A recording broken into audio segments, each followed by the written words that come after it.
સુરતના ખડોદરા આઝાદનગર ભટાર વિસ્તારમાં મજીદ નામના યુવક પર હુમલો કરનારા સની અને જાવીદ નામક આરોપીઓની ખડોદરા પોલીસ દ્વારા ધરપકડ કરી રિકન્સ્ટ્રક્શન કરવામાં આવ્યું હતું, જેમાં ખડોદરા પોલીસ દ્વારા આરોપીઓ સની અને જાવીદનું રિકન્સ્ટ્રક્શન દરમિયાન ખડોદરા પીઆઈ રબારી સાહેબ અને રામસિંહભાઈના જય જયકારના જોરે શોરેથી નારા લાગ્યા હતા।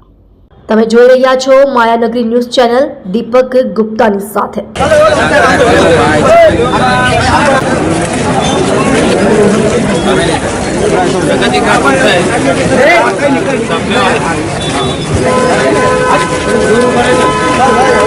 ભાઈ સાઈડમાં થઈ જશે।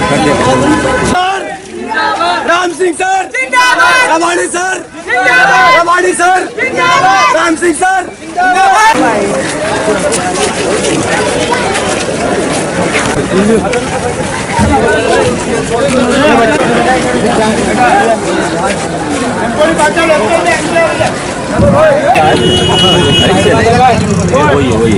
चलो बेटा बाइक पर